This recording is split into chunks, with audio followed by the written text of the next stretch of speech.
2021 നെറ്റ്ഫ്ലിക്സിൽ release ചെയ്ത ഒരു Korean survival ഡ്രാമയാണ് squid game. ഒരു ഗെയിം കളിക്കണം, സമ്മാനത്തുക 4560 കോടി രൂപ. അത് കേട്ടതും ഒരു ഗതിയും പരഗതിയും ഇല്ലാതെ കടക്കണിയിൽ മുങ്ങി നിൽക്കുന്ന കുറെ പേർ ഗെയിം കളിക്കാൻ തന്നെ തീരുമാനിക്കുന്നു. പക്ഷെ ഒറ്റ കണ്ടീഷൻ മാത്രം, ഗെയിം തുടങ്ങിക്കഴിഞ്ഞാൽ പിന്നെ പിന്മാറാൻ പാടില്ല. ഗെയിമിൽ തോൽക്കുന്നവർക്കും പിന്മാറുന്നവർക്കും നഷ്ടപ്പെടുന്നത് സ്വന്തം ജീവനാണ്. ഇതിനെല്ലാമുള്ള ഒരേ ഒരു പോംവഴി, അത് എല്ലാ ഗെയിംസും ജയിക്കുക എന്നതാണ്. ഈ ഗെയിമിനെ പറ്റി ഒന്നും അറിയാതെ അതിൽ പെട്ടുപോകുന്നവരുടെ കൂട്ടത്തിൽ നമ്മുടെ ഹീറോയും ഉണ്ട്. പിന്നീട് അങ്ങോട്ട് അതിജീവനത്തിന്റെ ഒരു പോരാട്ടമാണ്. ഓരോ നിമിഷവും ത്രില്ലടിപ്പിക്കുന്ന ഒരുപാട് സീനുകൾ കൊണ്ട് സമ്പന്നമാണ് ഈ സീരീസ്. അതെന്തൊക്കെയാണെന്ന് നമുക്ക് വീഡിയോ കണ്ട് തന്നെ അറിയാം. അപ്പൊ എല്ലാവർക്കും എന്റെ ചാനലിലേക്ക് സ്വാഗതം. സീരീസിന്റെ തുടക്കം കാണിക്കുന്നത് ഒരു ഫ്ലാഷ് ബാക്ക് ആണ്. കുറച്ച് കുട്ടികൾ ചേർന്ന് എന്തോ കളി കളിക്കുകയാണ്. അവർ അതിന് പറയുന്ന പേര് കവണകളി എന്നാണ്. ഈ കളിയുടെ നിയമങ്ങൾ എന്ന് വെച്ചാൽ ജയിക്കുന്ന ആൾക്ക് 2 കാലിൽ നടന്നു പോകാം, എന്നാൽ തോക്കുന്നവർക്കെല്ലാം മരണവുമാണ് ശിക്ഷ. പിന്നീട് കാണിക്കുന്നത് കുറെ വർഷങ്ങൾക്ക് ശേഷമുള്ള കാര്യങ്ങളാണ്.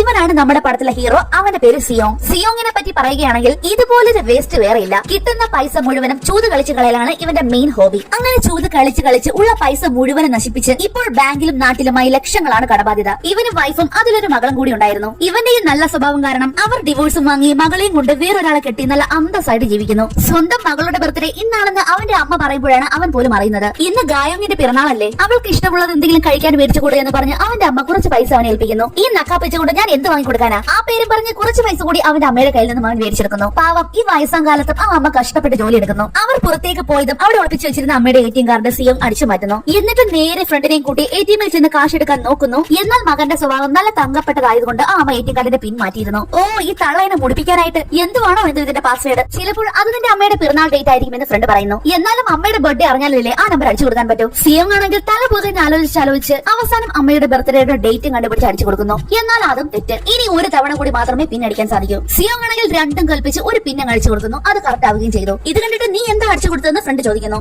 എന്റെ അമ്മയ്ക്ക് എന്നെക്കാളും വേവലാതി പേരക്കുട്ടിയോടായതുകൊണ്ട് തന്നെ അവളുടെ ബർത്ത്ഡേ ആയിരുന്നു പിൻകോഡ്. അങ്ങനെ കഷ്ടപ്പെട്ടെടുത്ത ആ പൈസയും കൊണ്ട് അവൻ നേരെ പോകുന്നത് കുതിരപ്പന്തയം വെക്കാനാണ്. അവൻ ആദ്യം 9 എന്ന നമ്പർ സെലക്ട് ചെയ്ത് പന്തയം വെക്കുന്നു. എന്നാൽ അത് വൻ പരാജയമായിരുന്നു. അടുത്ത റൗണ്ടിന് വേണ്ടി നമ്പർ സെലക്ട് ചെയ്യാനുള്ള ടെൻഷനിലാണ് പുള്ളി. 6, 8 എന്നീ 2 നമ്പറുകൾ അവൻ സെലക്ട് ചെയ്യുന്നു. അവന്റെ സമയമെന്നല്ലാതെ എന്ത് പറയാൻ, കൃത്യമായി ആ നമ്പേഴ്സ് തന്നെ വിൻ ചെയ്യുന്നു. സമ്മാനത്തുകയായി 45,60,000 വോൺ ആണ് നമ്മുടെ സിയോങ്ങിന് കിട്ടുന്നത്. ആ സന്തോഷത്തിൽ കാഷ് കൗണ്ടറിൽ ഇരിക്കുന്ന പെണ്ണിന് ഒരു 10,000 വോൺ എടുത്ത് ഫ്രീ ആയിട്ടും കൊടുക്കുന്നു. ശേഷം പുറത്തേക്ക് ഇറങ്ങി തന്റെ മകളെ വിളിച്ച് ഇന്ന് നൈറ്റ് അച്ഛന്റെ വക ഒരു സർപ്രൈസ് ഉണ്ട്, കൃത്യം 7 മണിയാവുമ്പോൾ നമുക്ക് കാണാം, മോളെ ഞെട്ടിക്കുന്ന ഒരു സർപ്രൈസ് ആയിരിക്കും അച്ഛൻ കൊണ്ടുവരുന്നത് എന്നൊക്കെ വിളിച്ച് പറയുന്നുണ്ട്. അന്നേരമാണ് ഇവൻ കടം മേടിച്ച് കുറെ പേര് സിയോങ്ങിനെ അവിടെ വെച്ച് കാണുന്നത്. അവരെ കണ്ടത് നമ്മുടെ സിയോങ് ജീവൻ കൊണ്ട് ഓടാൻ തുടങ്ങി. തൊട്ടു പിറകെ അവരും. അങ്ങനെ ഓടുന്ന വഴിയിൽ അവനൊരു പെണ്ണിനെ തട്ടിമറിച്ചിടുന്നു. സോറി മോളെ, ഒന്നും പറ്റിയില്ലല്ലോ എന്ന് പറഞ്ഞ് അവളുടെ കയ്യിൽ നിന്നും താഴെ വീണ ഡ്രിങ്ക്സും മറ്റുമെല്ലാം എടുത്ത് അവളുടെ കയ്യിൽ തന്നെ വെച്ച് കൊടുക്കുന്നു. ആളൊരു മാനിയാണെന്ന് തോന്നുന്നു. അങ്ങനെ ലാസ്റ്റ് സിയോങ്ങിനെ അവർ പിടിക്കുന്നു. അവരുടെ കയ്യിൽ നിന്നും അവർക്ക് കണക്കിന് കിട്ടുന്നുണ്ട്.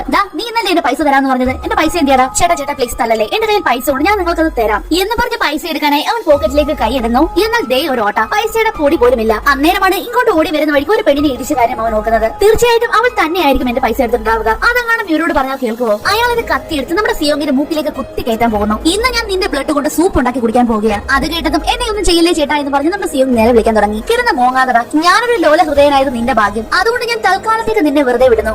ഈ എഗ്രിമെന്റിൽ സൈൻ ചെയ്ത് പൊന്നു മോനെ, അടുത്ത മാസം പൈസ തന്നില്ലെങ്കിൽ നിന്റെ ഒരു കണ്ണും ഒരു കിഡ്നിയും ഞങ്ങൾ എടുക്കും. അതിനുള്ള സമ്മതപത്രമാണ് ഇത്. സിയോങ്ങിന് വേറെ വഴിയില്ലല്ലോ, അതുകൊണ്ട് ഒപ്പിട്ട് കൊടുക്കുന്നു. ശേഷം അവർ പോകാനായിട്ട് തിരിഞ്ഞതും ഉളുപ്പൊന്നൊരു സാധനം പോലും ഇല്ലാതെ അവരോട് വീണ്ടും ചോദിക്കുകയാണ്, ചേട്ടാ കാശുണ്ടെങ്കിൽ ഒരു 10,000 വോൺ കാണുമോ കുടുംബക്കാരെ പറയിപ്പിക്കാനായിട്ട്? ഇപ്പോൾ കയ്യിൽ 10ന്റെ പൈസ ഇല്ല. അവൻ നേരെ ആ ക്യാഷ് കൗണ്ടറിലേക്ക് ചെന്ന്, മോളെ ചേട്ടൻ 10,000 വോൺ തന്നില്ലേ, അതിന് തിരിച്ചു തരുമോ എന്ന് ചോദിക്കുന്നു. ഓരോരോ ഗതികേടെയും ആ 10,000 വോൺ വെച്ച് അവരൊരു ഗെയിം കളിക്കുകയാണ്. അതിൽ വിൻ ചെയ്താൽ ഫ്രീ ആയിട്ട് ഗിഫ്റ്റ് ഒക്കെ കൊണ്ടുപോകാം. സിയോങ് എത്രയൊക്കെ ശ്രമിച്ചിട്ടും അവനൊന്നും കിട്ടുന്നില്ല. ഇതെല്ലാം അടുത്ത് നിന്നത് ഈ ചെറുക്കൻ കണ്ടുകൊണ്ട് നോക്കുകയാണ്. ചേട്ടൻ അത് ശ്രദ്ധിച്ച് ചെയ്യും, എന്നാൽ ഈ ഗെയിമിൽ ജയിക്കാൻ പറ്റും എന്ന് പറഞ്ഞ് അവന്റെ കയ്യിലുള്ള ഒരു കവർ കാണിച്ചു കൊടുക്കുന്നു. അതിൽ നിറയെ അവൻ വിൻ ചെയ്തെടുത്ത പാവകളാണ്. സിയോങ് ഒന്നും ആലോചിച്ചില്ല, അവനെ കൊണ്ട് തന്നെ കളിപ്പിക്കുന്നു. ആ ചെറുക്കൻ നല്ലതുപോലെ കളിച്ച് ഒരു ഗിഫ്റ്റ് അവൻ എടുത്ത് കൊടുക്കുന്നു. ആള് നല്ല ഹാപ്പി. അങ്ങനെ രാത്രി പറഞ്ഞതുപോലെ തന്നെ 7 മണിയായപ്പോൾ മകളെയും കൊണ്ട് ഡിന്നറിന് പോകുന്നു. അവളോട് പറഞ്ഞ ഫുഡ് മേടിച്ചു കൊടുക്കാൻ പൈസ ഇല്ലാത്തതുകൊണ്ട് തന്നെ ഒരു ലോക്കൽ ഫുഡാണ് മേടിച്ചു കൊടുക്കുന്നത്. അപ്പോഴാണ് സിയോങ്ങിന്റെ മുഖത്തെ പാട് അവസാനിക്കുന്നത്. അത് അച്ഛനെ ഒരു വലിയ കൊതുക് കടിച്ചതാണെന്ന് പറയുന്നു. എന്നാൽ അച്ഛന്റെ മോളല്ലേ, അവൾക്ക് എല്ലാം മനസ്സിലായി. അച്ഛൻ അടി കൂടുന്നെങ്കിൽ കുടിക്കൂ, പക്ഷേ അടി ഇങ്ങോട്ടല്ല മേടിക്കേണ്ടത്, അങ്ങോട്ടാണ് കൊടുക്കേണ്ടതെന്ന് അവൾ പറയുന്നു. അച്ഛൻ മോൾക്ക് ഒരു അടിപൊളി ഗിഫ്റ്റ് മേടിച്ചുകൊണ്ട് വന്നിട്ടുണ്ട് എന്ന് പറഞ്ഞ് സിയോങ് ആ ഗിഫ്റ്റ് എടുത്ത് മോൾക്ക് കൊടുക്കുന്നു. തുറന്നു നോക്കിയപ്പോഴോ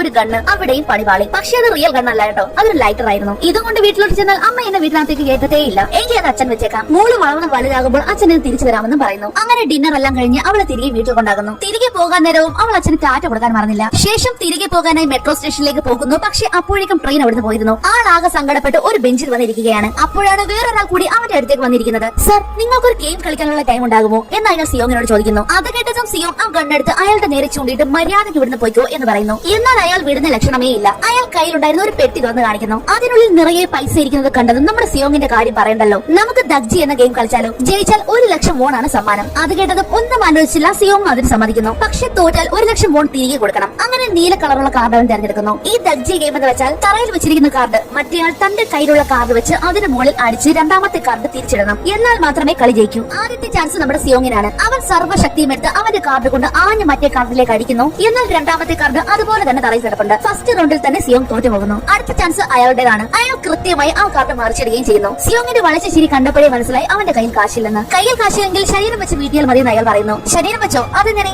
അയാൾ ഒറ്റയടി നമ്മുടെ സിയോങ്ങിന്റെ പുറത്ത് കൊടുക്കുന്നു. ഒരടിക്ക് 1,00,000 വോൺ. സിയോങ്ങിനാണെങ്കിൽ ദേഷ്യം ഇങ്ങോട്ട് ഇരച്ചു കയറാൻ തുടങ്ങി. എങ്കിൽ വാ, ഒരു കൈ കൂടി നോക്കാം. നിനക്ക് ഈ അടി ഞാൻ തിരിച്ചു തന്നിട്ടേ അടങ്ങൂ എന്ന് പറഞ്ഞ് വാശിക്ക് ചറപറ എറിയുന്നു. അതുപോലെ തന്നെ ചറപറ അടിയും മേടിച്ചു കൂട്ടുന്നു. അങ്ങനെ നീണ്ട പരിശ്രമങ്ങൾക്കൊടുവിൽ ഒരെണ്ണം നമ്മുടെ സിയോങ് ജയിക്കുന്നു. ഒരു യുദ്ധം ജയിച്ച ഫീൽ ആയിരുന്നു അവന്. ഇന്ന് വാടാ, നിന്നെ ഇപ്പൊ ശരിയാക്കി തരാമെന്ന് പറഞ്ഞ് സിയോങ് അയാളെ അടിക്കാനായിട്ട് കൈ ഉയർത്തുന്നു. എന്നാൽ ആ മനുഷ്യൻ സിയോങ്ങിന്റെ കൈ തടഞ്ഞിട്ട് എന്റെ കയ്യിൽ പൈസ ഉണ്ട് എന്ന് പറഞ്ഞ് 1,00,000 വോൺ അവന് കൊടുക്കുന്നു. കുറച്ച് അടി കിട്ടിയാൽ എന്താ, പൈസ കിട്ടിയില്ലേ? സിയോങ് ഹാപ്പി. അങ്ങനെ ഗെയിം കളിച്ച് അവൻ ഒരുപാട് പൈസ ഉണ്ടാകുന്നു. സർ, ഈ ഗെയിം നമുക്ക് ഡെയിലി കളിച്ച് ഒരുപാട് പൈസ ഉണ്ടാക്കാം, ഒന്ന് ശ്രമിച്ചു നോക്കുന്നു എന്ന് അയാൾ സിയോങ്ങിനോട് ചോദിക്കുന്നു. ഒന്ന് പോടോ, ഞാൻ അത്ര പൊട്ടനൊന്നുമല്ല എന്ന് സിയോങ്ങും പറയുന്നു. അത് കേട്ടതും നമ്മുടെ സിയോങ്ങിന്റെ പേരും നാളും അഡ്രസ്സും വീട്ടുപേരും എഡ്യൂക്കേഷനും എന്ന് വേണ്ട അവൻ അവസാനമായി ആ അഗ്രിമെന്റിൽ സൈൻ ചെയ്തത് വരെ അയാൾ പറയുന്നു. ഇത് കേട്ട് താൻ ആരാടോ എന്ന് സിയോങ് ചോദിക്കുമ്പോൾ അയാൾ ഒരു കാർഡ് എടുത്ത് കൊടുത്തിട്ട് ഇനി അധികം സീറ്റ് ഒഴിവില്ല എന്ന് പറയുന്നു. ശേഷം അയാൾ ട്രെയിനിൽ കയറി അവിടുന്ന് പോവുകയും ചെയ്യുന്നു. അടുത്ത ഷോട്ടിൽ കാണിക്കുന്നത് സിയോങ് ഒരു മീൻ കടയിൽ നോക്കുകയാണ്. ആ മീൻ വെട്ടുന്ന അമ്മൂമ്മയെ അവന് നല്ല പരിചയമുള്ളതാണ്. അവരവനെ കണ്ടിട്ട് നീ എന്താ കുടിച്ചിട്ടുണ്ടോ എന്ന് ചോദിക്കുന്നു. ഞാൻ കുടിച്ചിട്ടൊന്നുമില്ല, പക്ഷെ ഒരു പൂസായ ഫീലാണെന്നും അവൻ പറയുന്നു. ആൾ പൈസ കിട്ടിയതുകൊണ്ട് തന്നെ നല്ല ഹാപ്പി ആയിട്ട് തുള്ളിച്ചാടുകയാണ്. സിയോങ് ആണെങ്കിൽ അവിടെ ഇരിക്കുന്ന ഒരു ഫോട്ടോ കണ്ടിട്ട്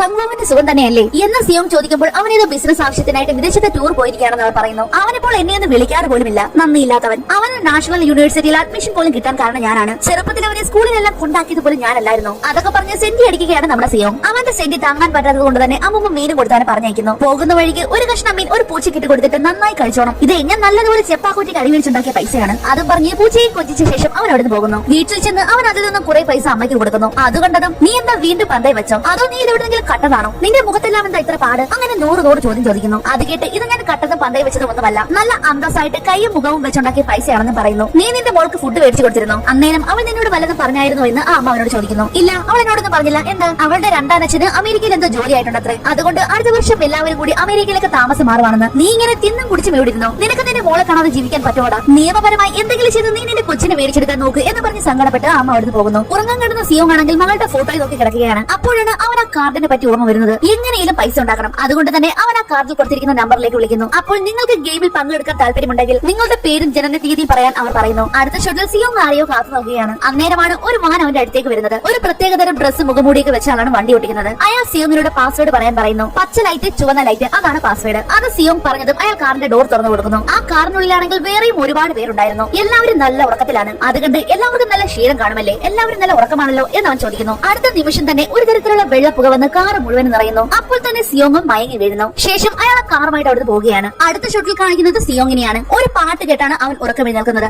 ഏത് സ്ഥലത്താണെന്ന് പോലും അവൻ അറിയില്ല. ഒരു വലിയ റൂം, ആ റൂമിൽ ഒരു 10-200 പേർ അവനെ പോലെ തന്നെ ഉറക്കം എഴുന്നേൽക്കുന്നു. ഇതെല്ലാം ആരൊക്കെയോ CCTV കൂടി വാച്ചും ചെയ്യുന്നുണ്ട്. എല്ലാവരും നേരത്തെ കണ്ട ആളെ പോലെ തന്നെ ഒരു ചുവന്ന ഡ്രസ്സ് മുഖംമൂടിയും വെച്ചിട്ടുണ്ട്. ദേ, ഈ ബ്ലാക്ക് ഡ്രസ്സ് മുഖംമൂടിയും വെച്ചേക്കുന്ന ആളാണ് ഇതിന്റെ എല്ലാം മെയിൻ. സിയോങ് ഉൾപ്പെടെ എല്ലാവരും ഒന്നും മനസ്സിലാകാതെ നിൽക്കുകയാണ്. ആകെ 456 പേരാണ് അവിടെ ഉള്ളത്. അതിൽ തന്നെ 456ാമത്തെ ആളാണ് സിയോങ്. ഒന്നാമത്തെ ആള് ദേ ഈ അപ്പൂപ്പനാണ്. അവർ രണ്ടുപേരും തമ്മിൽ സംസാരിച്ചുകൊണ്ട് നിൽക്കുമ്പോഴാണ് അവിടെ ഒരു അടി നടക്കുന്നത്. ദേ ഒരുത്തൻ ഒരു പെണ്ണിനെ ഇടിക്കുന്നു. ഇവൾ മനസ്സിലായില്ലേ, ഇവളാണ് ആദ്യം സിയോങ്ങിന്റെ കുതിരപ്പന്തയം വെച്ച പൈസ അടിച്ചെടുത്തത്. നീ ഇവിടെയും വന്നോ, 2 ഇടി കിട്ടിയാലും നീ പിന്മാറില്ലെന്ന് എനിക്കറിയാം. ഞാൻ നിനക്ക് ആവശ്യമുള്ള എല്ലാം തന്നിട്ട് നീ എന്നെ പിന്നിൽ നിന്ന് കുത്തിയില്ലേ എന്ന് അയാൾ ചോദിക്കുന്നു. അത് കേട്ട് തരാനുള്ളതിനേക്കാൾ കൂടുതൽ താൻ എന്നിൽ നിന്നും തട്ടിയെടുത്തില്ലേ, എനിക്ക് സ്വാതന്ത്ര്യം വേണമായിരുന്നു, അതുകൊണ്ടാണ് ഞാൻ ഓടിപ്പോയതെന്നും അവൾ പറയുന്നു. ദേ ഈ പെണ്ണാണ് ഈ സീരീസിലെ ഹീറോയിൻ, അവളുടെ പേര് ബിയോ. നിനക്ക് സ്വാതന്ത്ര്യം വേണമല്ലേ, അതും പറഞ്ഞ് അയാൾ വീണ്ടും അവളെ തല്ലുന്നു. അപ്പോഴാണ് നമ്മുടെ സിയോങ് അവളെ കാണുന്നത്. അവൻ ഓടി വന്ന് അയാളെ തട്ടി മറിച്ചിട്ട് എന്റെ പൈസ എന്തിയടി, മര്യാദയ്ക്ക് എന്റെ 45 ലക്ഷം വോൺ എനിക്ക് തിരിച്ചതാ എന്ന് എന്നും പറഞ്ഞ് അവളെ ചോദ്യം ചെയ്യാൻ തുടങ്ങുന്നു. ആ വില്ലനാണെങ്കിൽ ഇങ്ങോട്ട് ഓടി വന്ന് നീ ആരാടാ, നിനക്ക് ഇവളുമായിട്ട് എന്താ ഇടപാട് എന്ന് പറഞ്ഞ് സിയോങ്ങിനെ അടിക്കാൻ തോട്ടിക്കുന്നു. അയ്യോ ആരെങ്കിലും വന്ന് എന്നെ രക്ഷിക്കണേ രക്ഷിക്കണേ എന്ന് പറഞ്ഞ് അവൻ വിളിച്ചു പോകുന്നു. അന്നേരമാണ് ചുവന്ന ഡ്രസ്സ് മുഖമൂടിയിട്ട് കുറെ പേര് അങ്ങോട്ടേക്ക് വരുന്നത്.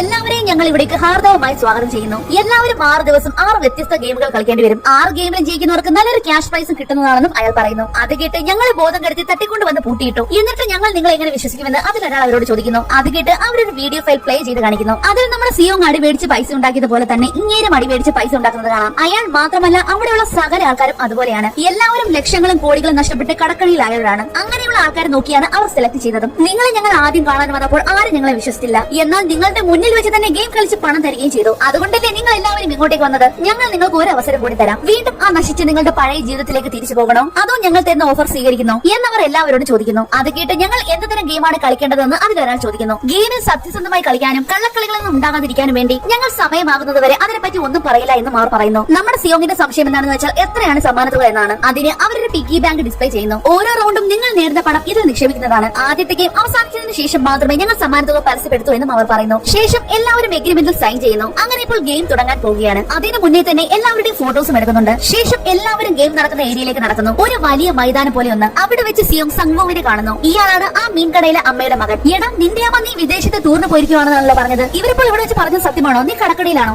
എന്നൊക്കെ സിയോങ് അവരോട് ചോദിക്കുന്നു. എന്നാൽ നമുക്ക് ഇതിനെ പറ്റിയെല്ലാം പിന്നീട് സംസാരിക്കാമെന്ന് പറഞ്ഞ് അവനോട് പോകുന്നു. ഇവിടെ ഇതേ സമയം ഇതിന്റെ എല്ലാം മെയിൻ അവതാരകനായ ഇയാൾ ആരോടും ഫോണിൽ സംസാരിക്കുകയാണ്. ആദ്യ ഗെയിമിന്റെ തയ്യാറെടുപ്പുകളെല്ലാം അവസാനിച്ചു എന്നും ഇനി നിങ്ങൾ തുടങ്ങിക്കോളൂ എന്നും അയാൾ പറയുന്നു. അങ്ങനെ ഇവിടെ എല്ലാവരും ഗെയിമിന് റെഡിയായി നിൽക്കുകയാണ്. ഒരു വലിയ പാവ അവിടെ നിൽപ്പുണ്ട്. ആദ്യ ഗെയിമിന്റെ പേര് ചുവന്ന ലൈറ്റ് പച്ച ലൈറ്റ് എന്ന് ആ പാവ പറയുന്നു. പച്ച ലൈറ്റ് ചുവന്ന ലൈറ്റ് എന്ന് പറയുമ്പോൾ മാത്രം മുന്നിലേക്ക് നടക്കണം. അതിനുശേഷം തിരിഞ്ഞു നോക്കുമ്പോൾ ആരെങ്കിലും നടക്കുന്നതായി കണ്ടാൽ അവരെ എലിമിനേറ്റ് ചെയ്യും. മാത്രമല്ല 5 മിനിറ്റിനുള്ളിൽ ഫിനിഷിംഗ് ലൈൻ കടക്കുകയും വേണം. അതാണ് ഗെയിമിന്റെ റൂൾസ്. ഇതെല്ലാം കണ്ട് ചിലർക്ക് ചിരി വരുന്നുണ്ട്. ഇത്ര ഈസി ആയിരുന്നു ഗെയിം. അങ്ങനെ ഗെയിമും സ്റ്റാർട്ട് ചെയ്യുന്നു. പച്ച ലൈറ്റ് ചുവന്ന ലൈറ്റ് എന്ന പാട്ട് കേട്ടതും ഒരാൾ സ്പീഡിൽ മുന്നിലേക്ക് ഓടി പോകുന്നു. പാട്ട് തീർന്ന് ആ പാവ പെട്ടെന്ന് തിരിഞ്ഞു നോക്കിയതും വേഗത്തിലായതുകൊണ്ട് തന്നെ അയാൾക്ക് അനങ്ങാതെ നിൽക്കാൻ പറ്റിയില്ല. പ്ലെയർ 324 എലിമിനേറ്റഡ് എന്ന് വിളിച്ച് പറഞ്ഞതിന്റെ കൂടെ തന്നെ എല്ലാവരും ഒരു വെടിശബ്ദവും കേൾക്കുന്നു. അതിന്റെ കൂടെ തന്നെ അയാളും താഴേക്ക് വീഴുന്നു. എന്നാൽ ആർക്കും ഒന്നും മനസ്സിലായില്ല. അവന്റെ തൊട്ടടുത്ത് നിന്ന ഒരാൾ അവൻ ബ്ലഡ് ശബ്ദിക്കുന്നത് കണ്ടപ്പോഴാണ് അവനെ വെടിവെച്ചിട്ടതാണെന്ന് മനസ്സിലായത്. അതുകണ്ട് പേടിച്ച് അയാൾ തിരിഞ്ഞോടിയതും അയാളെ വെടിവെച്ച് കൊല്ലുന്നു. ഇത് കണ്ടതും എല്ലാവരും കൂടെ നിലവിളിച്ച് ഓടാൻ തുടങ്ങി. അങ്ങനെ ഓടുന്ന സകലതിനെ വെടിവെച്ച് കൊന്നുകൊണ്ടിരിക്കുകയാണ്. ആരനങ്ങുന്നോ അവരെല്ലാവരും മരിച്ചു വീഴുന്നു. അങ്ങനെ ആ റൗണ്ട് കഴിയുമ്പോഴേക്കും ഒരുപാട് പേർ മരിക്കുന്നു. അനങ്ങാതെ നിന്നിരുന്ന കുറച്ച് പേർ മാത്രം രക്ഷപ്പെടുന്നു. ഇതെല്ലാം കണ്ട് പേടിച്ച് വിറച്ച് തറയിൽ കിടക്കുകയാണ് നമ്മുടെ സിയോങ്. അങ്ങനെ രണ്ടാമത്തെ റൗണ്ട് തുടങ്ങുന്നു. പച്ച ലൈറ്റ് ചുവന്ന ലൈറ്റ് എന്ന പാട്ട് വരുന്നു. എല്ലാവരും അതിനനുസരിച്ച് നടക്കാൻ തുടങ്ങുന്നു. എലിമിനേറ്റ് ആവുന്നവരെല്ലാം അപ്പോഴേ കൊന്നു കളയുകയാണ്. ഡ്രിങ്ക്സ് എല്ലാം കഴിച്ച് ഒരു മൂവി കാണുന്നത് പോലെ ഇതെല്ലാം അകത്തിരുന്ന് കാണുകയാണ് ഇതിന്റെ എല്ലാം ഹെഡ്. അന്നേരമാണ് തറയിൽ കിടക്കുന്ന സിയോങ്ങിനോട് സംഘവും പറയുന്നത്, ചേട്ടൻ ഇങ്ങനെ തറയിൽ കിടന്നാൽ മരിച്ചു പോകത്തേ ഉള്ളൂ. അതിന്റെ കണ്ണിൽ മോഷൻ സെൻസർ ഉണ്ടെന്നാണ് തോന്നുന്നത്. നമ്മൾ ആരുടെങ്കിലും പിറകെ വിളിച്ചാൽ അതിന് നമ്മളെ കണ്ടുപിടിക്കാൻ പറ്റില്ല എന്നും അവൻ പറയുന്നു. എന്നാൽ മുന്നിലുള്ളവരെല്ലാം മരിച്ചു വീഴുന്നത് കണ്ട് പകച്ചു നോക്കുകയാണ് സിയോങ്. മാത്രമല്ല ഗെയിം തീരാനായിട്ട് അധികം സമയവുമില്ല. വീണ്ടും പാട്ട് കേട്ടതും രണ്ടും കൽപ്പിച്ച് അവരും എഴുന്നേറ്റ് ഓടാൻ തുടങ്ങി. ഇവിടെയാണെങ്കിൽ ആ വില്ലന്റെ പിറകിലായിട്ടാണ് നമ്മുടെ ബിയോക് നിൽക്കുന്നത്. ഇടി മര്യാദയ്ക്ക് പിറകിൽ നിന്ന് നീ മാറിക്കോ എന്നാൽ ദേഷ്യത്തോടെ അവളോട് പറയുന്നു. എന്നാൽ അത് കേട്ട് എന്താണോ നിനക്ക് പേടിയാണോ എന്ന് പറഞ്ഞ് അയാളെ തള്ളി താഴെയിട്ട് അവൾ കയറി ഓടുന്നു. ജസ്റ്റ് മിസ്സിലാണ് അങ്ങനെ രക്ഷപ്പെടുന്നത്. അങ്ങനെ ടൈമും തീരാറായി. അതുപോലെ തന്നെ അനങ്ങുന്നവരെല്ലാം മരിച്ചു വിടുകയും ചെയ്യുന്നു. അതേസമയം തന്നെ സംഘവും ബിയോക്കും ആ വില്ലനും എല്ലാം ഫിനിഷിംഗ് ലൈൻ കടക്കുന്നു. എന്നാൽ സിയോങ് ഇതുവരെ ഫിനിഷിംഗ് ലൈൻ കടന്നില്ല. അടുത്ത പാട്ട് കേട്ടപ്പോഴേക്കും വെപ്രാളത്തിൽ ഓടാൻ തുടങ്ങി അവൻ പെട്ടെന്ന് കാല് തന്നെ താഴേക്ക് വീഴാൻ പോകുന്നു. എന്നാൽ അവൻ താഴെ വീഴുന്നതിന് മുന്നേ തന്നെ പിറകിൽ നിന്നും ഒരാൾ അവനെ പിടിച്ചു വെക്കുന്നു. അതുകൊണ്ട് മാത്രമാണ് അവൻ രക്ഷപ്പെട്ടത്. അങ്ങനെ ഒരുവിധം 2-3 സെക്കൻഡിന്റെ വ്യത്യാസത്തിൽ അവനും ഫിനിഷിംഗ് ലൈൻ കടക്കുന്നു. അതേസമയം തന്നെ സമയം തീർന്നതും ഗെയിം ഫിനിഷ് ചെയ്യാത്ത എല്ലാവരെയും വെടിവെച്ച് കൊല്ലുന്നു. ഈ ഗെയിം നടക്കുന്നത് എവിടെയാണെന്ന് വെച്ചാൽ മനുഷ്യരാരും എത്തിപ്പെടാത്ത ഏതോ ഒരു ഐലൻഡിലാണ്. അങ്ങനെ ആ ഐലൻഡ് കാണിച്ചുകൊണ്ട് ആദ്യത്തെ എപ്പിസോഡ് ഇവിടെ തിരികെയാണ്. എന്റെ ഈ ചാനൽ ആദ്യമായിട്ട് കാണുന്നവരാണെങ്കിൽ ജസ്റ്റ് ഒന്ന് സബ്സ്ക്രൈബ് ചെയ്തേക്കണേ. ഞാനിടുന്ന വീഡിയോകൾ ഇഷ്ടമാണെങ്കിൽ ലൈക്ക് ചെയ്യുക. ഞാനിടുന്ന വീഡിയോസിനെ പറ്റി നിങ്ങൾക്ക് എന്തെങ്കിലും സംശയമുണ്ടെങ്കിൽ നിങ്ങൾ കമന്റ് ബോക്സിലൂടെ എന്നെ അറിയിക്കുക. അപ്പോൾ ഇതിന്റെ അടുത്ത എപ്പിസോഡിലൂടെ വീണ്ടും കാണും വരെ നന്ദി.